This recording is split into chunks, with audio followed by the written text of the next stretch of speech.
Bonjour à tous, je m'appelle Raphaël, je vais vous lire un extrait du Petit Prince, le chapitre 17. J'aime beaucoup le Petit Prince parce qu'il y a plusieurs degrés de lecture à l'intérieur.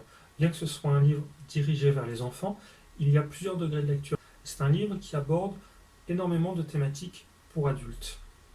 Je vais vous lire donc un de mes passages préférés, la rencontre du Petit Prince et du serpent. Quand on veut faire de l'esprit, il arrive que l'on mente un peu. Je n'ai pas été très honnête avec vous en parlant des allumeurs de réverbères. Je risque de donner une fausse idée de notre planète à ceux qui ne la connaissent pas. Les hommes occupent très peu de place sur la Terre. Si les 2 milliards d'habitants qui peuplent la Terre se tenaient debout et un peu serrés comme pour un meeting, ils logeraient aisément sur une place publique de 20 000 de long sur 20 000 de large.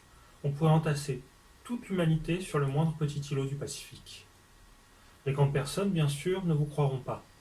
Elles s'imaginent tenir beaucoup de place, elles se voient importantes, comme des baobabs. Vous leur conseillerez alors de faire le calcul. Elles adorent les chiffres, ça leur plaira. Ne perdez pas votre temps avec ce pensum, c'est inutile. Vous avez confiance en moi. Le petit prince, une fois sur Terre, fut donc bien surpris de ne voir personne. Il avait déjà peur de s'être trompé de planète. Quand un anneau, couleur de lune, remua dans le sable. Bonne nuit, fit le petit prince à tout hasard. Bonne nuit, fit le serpent. Sur quelle planète suis-je tombé demanda le petit prince. Sur la Terre, en Afrique, répondit le serpent.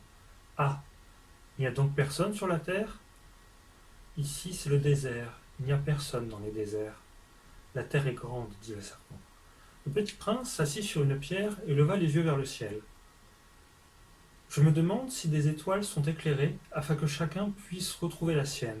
Regarde ma planète, elle est juste au-dessus de nous. Mais comme elle est loin. Elle est belle, fit le serpent. Que viens-tu faire ici?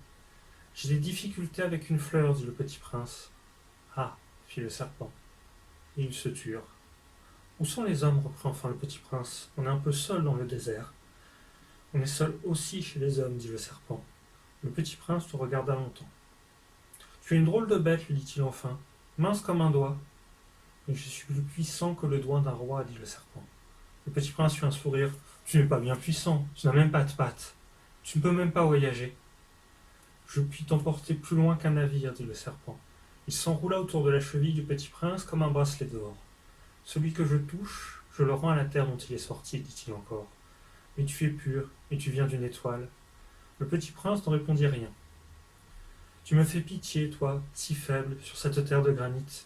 Je puis t'aider un jour si tu regrettes trop la planète. Je puis. Oh, j'ai très bien compris, fit le petit prince.